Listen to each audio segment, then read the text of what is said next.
Hello everyone. तो आज के दिन में भी प्रॉफिट हुआ है, लेकिन प्रॉफिट काफी छोटा हुआ है आज के दिन में। ये छोटा क्यों हुआ है, इसको लॉजिक को मैं आपको एक्सप्लेन करूंगा। और एक ट्रेड में लॉस चल रहा है और ये ट्रेड ओपन है, इसके बारे में बताऊंगा।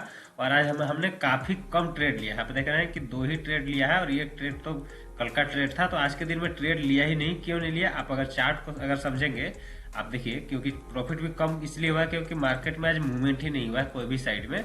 देखिए, ये जो पूरा एक रेंज में मार्केट जब गैप अप ओपनिंग हुआ, इधर से हमारा बाइंग वाला ट्रेड जो हमने यहाँ पे लिया था, इसमें अच्छा प्रॉफिट हुआ हमें। 1500 का प्रॉफिट उसी में हो गया। दो लोट था उसी में, एक लोट यहाँ पे बुक किया और एक लोट यहाँ पे बुक किया। तो प्रॉफिट अच्छा हो गया। उसके बाद फिर जो यहाँ पे कोई भी ट्रेड बनना चाहिए था ना, यहाँ पे देखिए ट्रेड बना भी, ऊपर की तरफ जा रहा था, हमने यहाँ पे ट्रेड ले भी लिया।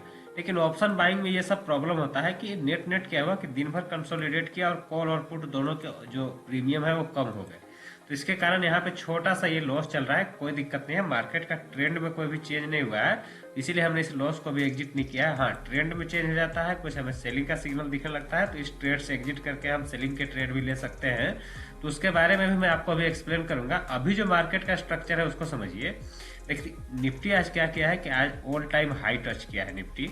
इस ऑल टाइम हाई टच करने के बाद यहाँ पे कंसोलिडेट किया है। देखिए, कंसोलिडेशन के कई सारे रीजन हो सकते हैं। अभी इलेक्शन का रिजल्ट आने वाला है, प्लस में इलेक्शन के रिजल्ट के साथ साथ आप ये चीज देख रहे हैं कि मार्केट जब ऑल टाइम हाई के पास आ जाता है, तो मैंने आपको ऑलरेडी बताया है कि एक प्रीवियस रेजिस्टेंस है। मैं आपको ऑलरेडी सब कुछ बता चुका हूँ, इसीलिए हमने ट्रेडिंग की जो क्वांटिटी है ना, इसमें काफी कम कर दिया। क्योंकि रेजिस्टेंस पे अग्रेसिव अगर ऑप्शंस की बाइंग करेंगे तो फंस जाएंगे। बाकी आप हेजिंग वाले ट्रेड ले सकते हैं, लेकिन अगर अग्रेसिव ऑप्शंस की बाइंग करेंगे तो अगर एक सिंगल कैंडल यहाँ पे रेड बनता है, तो जितने भी हम आपके बाइंग के ट्रेड होंगे ना, उसमें बहुत ही जबरदस्त लॉस हो सकता है। इसीलिए यहाँ पे देखिए, अब तो क्या हुआ कि आज के दिन में तो ये ब्रेकआउट निकाल चुका है। तो ट्रेंड हमारा ऊपर की तरह है, लेकिन पूरा एक कंसोलिडेशन कोई अगर पैटर्न बनता है, जैसे कल पैटर्न बना था तो हमने ट्रेड लिया था 5 मिनट के चार्ट पे। मैं आपको दिखाता हूँ कल के दिन में क्या हुआ था कि 5 मिनट के चार्ट पे एक अच्छा पैटर्न बना हुआ था। तो उसके बेसिस पे यहाँ पे देखिए, ये वाला पूरा एक रेंज बना था, और मैंने बोला था कि 100 पॉइंट का रेंज बना है। 100 पॉइंट देखिए ऊपर की तरफ का मूवमेंट आ गया, उसके बाद फिर वापस यहीं पे कंसोलिडेट किया। अब ये रेंज काफी छोटा बना है, तो अगर ये कंटिन्यू करता है तो कंटिन्यूएशन में रखेंगे। अदरवाइज यहाँ पे थोड़ा बहुत अगर करेक्शन भी आएगा तो उसको भी हम ध्यान में रखेंगे। मार्केट अभी बाय ऑन डिप ही चल रहा है, क्लियर कट आपको डेली आवरली सब चार्ट में। और मार्केट ऑल टाइम हाई को टच कर चुका है, तो ऑलरेडी सारा लेवल को निकाल चुका है। लेकिन आवरली चार्ट में आप ये चीज देख रहे हैं कि आज के दिन में बैंक निफ्टी में तो नहीं, निफ्टी में क्या हुआ है कि लगभग आपका एक ही जगह पे खड़ा होके यहाँ पे एक रिवर्सल का कैंडल बनाया है। लेकिन इतना छोटा कैंडलस्टिक का पैटर्न बना है कि इससे बड़ा ट्रेड लेना बहुत ही मुश्किल है। देखिए, हाई से ये लो जो है, मात्र ये 40-50 पॉइंट का है। तो अगर करेक्शन में आता है तो 40-50 पॉइंट ही नीचे आएगा, तो कोई डरने की खास इसमें जरूरत है नहीं। तो मार्केट अभी क्या है कि एक बाय ऑन डिप्स वाला स्ट्रक्चर ही चल रहा है। और देखिए, हमारा ट्रेड यहाँ से स्टार्ट हुआ और यहाँ से हमने एक जैकपॉट प्रॉफिट बनाया। आपने देखा लाइव में, और मैंने आपके साथ सब कुछ शेयर भी किया। तो अगर आप इस टाइप के प्रॉफिट को नहीं बना पा रहे हैं तो कोई दिक्कत नहीं है, आप सीखिए। क्योंकि ये सब जो ट्रेंड है, इसको हम देखिए यहाँ से बाय करके कहीं पे भी हम मतलब अग्रेसिव यहाँ पे कोई सेलिंग में, देखिए ये जो कैंडल बना है ना, इस कैंडल पे हम पुट भी बाय किए थे। तो ऐसा नहीं कि हम केवल बाइंग के ट्रेड भी लेते हैं। यहाँ पे अगर सेलिंग दिखता है, तो जैसे कि यहाँ पे भी सेलिंग थोड़ा थोड़ा दिखना स्टार्ट हुआ है, इसलिए हमने अपना जो बाइंग वाला पोजीशन है इसको एकदम कम कर दिया है। आज के दिन में ट्रेड ही कितना हुआ, आज के दिन में अगर आप देखेंगे कि कोई ट्रेड ही नहीं हुआ है। जो ये हमारा कल वाला ट्रेड था, इसमें हमें कुछ प्रॉफिट हुआ। ये जो प्रॉफिट हुआ है कहाँ कहाँ पे हुआ, इसको भी समझ लीजिए। कल हमारा जो ट्रेड था एकदम ये हमारा 24-25 पे बाय था, और उसी कॉस्ट पे चल रहा था। और आज के दिन में जैसे ही गैप अप ओपनिंग हुई, तो यहीं पे हमारा देखिए फर्स्ट टारगेट हमारा यहाँ पे जैसे ही ओपनिंग के बाद मिल गया। और इसी आसपास में हमने सेकेंड जो है एक 35 पे और एक 45 पे बेच के इसको एग्जिट कर दिया। और उसके बाद जो हमने 24-25 रुपए वाला ट्रेड लिया, इस जोन में लिया, और यहीं पे ये टाइम पास करते रह गया। इसके चलते उसमें प्रीमियम डीके हो गया है। तो ये सब चीज होता है। अगर उसमें वो जीरो भी हो जाएगा तो कोई दिक्कत नहीं है, ऑलरेडी हमने काफी अच्छा प्रॉफिट बनाया, आपने देखा है इस चैनल पे। और ऐसे ही हम बनाते रहते हैं। बाकी बहुत सारा चीज जो है वो सीखने वाला चीज है। तो वीकली चार्ट में समझते हैं, क्योंकि अब देखिए हम मार्केट के वीकली एनालिसिस पे पहुंच गए हैं। अब इस वीक में क्या क्या हो सकता है समझिए। देखिए, करंट जो मार्केट का सिनेरियो है, आप देख रहे हैं कि क्लियर अप ट्रेंड के बाद यहाँ पे एक कंसोलिडेशन फेज से एक बड़ा ब्रेकआउट हो रहा है। दोस्तों, आप देखेंगे कि एक बड़ा ब्रेकआउट है। क्यों है बड़ा ब्रेकआउट? क्योंकि ये जो मार्केट है, देखिए यहाँ पे बहुत दिनों से टाइम पास किया, बहुत दिनों से टाइम पास करने के बाद अब निकलने की कोशिश कर रहा है। तो अगर एक आध करेक्शन दे भी दे तो कोई दिक्कत नहीं है, ये बाइंग में ही जा रहा है मार्केट।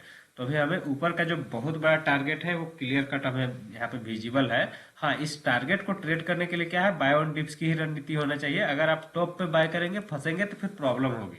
इसलिए कहाँ पे कैसे किस डिप पे बाय किया जाता है मैं बहुत सारा चीज एक्सप्लेन करते रहता हूँ। तो इस चैनल को सब्सक्राइब करके रख लीजिए, क्योंकि ये सब इन्फॉर्मेशन अगर आपके पास है कि आपको डिप पे बाय करना है कौन सा स्ट्रक्चर पे, देखिए ये जो पूरा लेवल है ना, यहाँ पे हमने बाइंग आपके साथ शेयर किया है। यहाँ पे ये जो मार्केट गिर रहा था तो सेलिंग शेयर किया है, इसके बाद कंटिन्यू हम बाइंग ही शेयर कर रहे हैं। तो कोई भी जो लेवल है ना वो आपसे छूटेगा नहीं, बस आपको इस लेवल को समझना है। एग्जैक्ट मैं आपको ये बता दूं कि इस लेवल पे आए तो बाय कर लीजिए, इस लेवल पे आए तो सेल कर दे, ऐसा नहीं होता है। आपको ये जो स्ट्रक्चर है उसको समझना है। और बहुत सारा चीज मैं आपके साथ यही चीज शेयर करता हूँ कि देखिए मार्केट के स्ट्रक्चर को समझिए। यहाँ से नीचे आया तो कोई ना कोई तो लॉजिक हमने आपको बताया होगा ना उस टाइम कि यहाँ पे क्यों बाय करना है। उसके बाद कहीं पे भी कोई भी लेवल पे बाय करना है या सेल करना है, हर एक चीज पे मैं लॉजिक बताते रहता हूँ। अभी देखिए यहाँ पे क्या लॉजिक है इसको समझिए। ये देखिए क्लियर आपका एक अप ट्रेंड चल रहा है। इस अप ट्रेंड में यहाँ पे एक करेक्टिव फेज आया। करेक्टिव फेज में क्या होता है कि कई बार आपका यहाँ पे एक टाइम पास करके निकलता है, कई बार ये कंटिन्यू कर जाता है। तो ये कहना मुश्किल है, इसलिए आप अग्रेसिव ऑप्शंस की बाइंग नहीं कर सकते हैं। आपका व्यू ये है कि आपको मार्केट ऊपर जाना है। अगर ये कंसोलिडेट करता है, टाइम पास करता है, तो आपने लाइव में आज के वीडियो में ही देखा, अभी ही देखा कि कंसोलिडेशन में भी लॉसेस होने लगते हैं। तो इसीलिए आपको इंपॉर्टेंट सपोर्ट पे या फिर कोई अच्छा सपोर्ट मिले वहां से आप बाइंग का ट्राई करेंगे तो एक अच्छा रिजल्ट मिलने के चांसेस होते हैं। डिस्क्लेमर यह है कि एक एजुकेशनल वीडियो है, कोई भी ट्रेडिंग या इन्वेस्टमेंट का डिसीजन लेते हैं तो अपने फाइनेंशियल एडवाइजर से सलाह लेकर ही ले। अभी मार्केट क्लियर कट हमें बाइंग में ही दिख रहा है, लेकिन एक प्रीवियस रेजिस्टेंस के यहाँ पे पास है और उसका आज क्लियर कट आज ब्रेक भी कर चुका है। लेकिन क्या होता है ना कि मार्केट जब ब्रेक करने के बाद भी कई बार रुक जाता है, तो यहाँ पे आपको छोटे टाइम फ्रेम में चेक करते रहना होगा कि कोई रिवर्सल आता है तो यहाँ पे छोटा मोटा सेलिंग के भी ट्रेड लिए जा सकते हैं। और बाकी अगर सेलिंग के ट्रेड नहीं ले सकते हैं तो थोड़ा सा यहाँ पे वेट एंड वॉच कर सकते हैं। इंपॉर्टेंट सपोर्ट देखिए यहाँ पे नीचे है।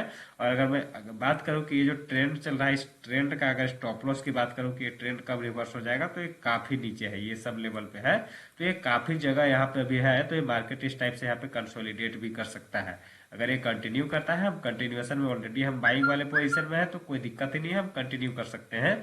अगर यहाँ पे कंसोलिडेट करता है तो ये सब लेवल हमारा अभी ओपन है, तो यहाँ पे हम ये कंसोलिडेशन का व्यू को भी रख सकते हैं। अगर मैं बात करूं बैंक निफ्टी की, तो बैंक निफ्टी में मैंने आपको ऑलरेडी कल के दिन में ही क्लियर कट शेयर कर दिया था। और ये देखिए दोस्तों, बैंक निफ्टी में हमने यहाँ पे ट्रेड पकड़ा था और लाइव में आपके साथ शेयर किया है। इस एक स्पेशल वीडियो पिछले वीक में ही बनाया था मैंने कि बैंक निफ्टी को ही बाय करना है और निफ्टी को ही बाय करना है, यही सब लेवल था। और देखिए जबरदस्त मूवमेंट ऑलरेडी ये दोनों दे चुके हैं। अब इसमें देखिए कंटिन्यूएशन ही चल रहा है, तो हम अभी इसमें कोई भी सेलिंग के ट्रेड अगर जब तक क्लियर हमें यहाँ पे कोई दिखाई न दे नहीं लेंगे। कोई चार्ट पैटर्न बनने दीजिए रिवर्सल के, तभी हम लेंगे। Otherwise market clear cut by on dips में चल रहा है। हाँ, थोड़ा सा स्ट्रेच मार्केट हो गया है, स्ट्रेच मार्केट हो गया है, इलेक्शन के रिजल्ट भी है तो गैप डाउन वगैरह भी अगर मिलता है तो यहाँ पे आपको एवरेजेस का ध्यान में रखना पड़ेगा। तो इस चीजों को आप ध्यान में रख के आराम से ट्रेड या इन्वेस्ट कर सकते हैं।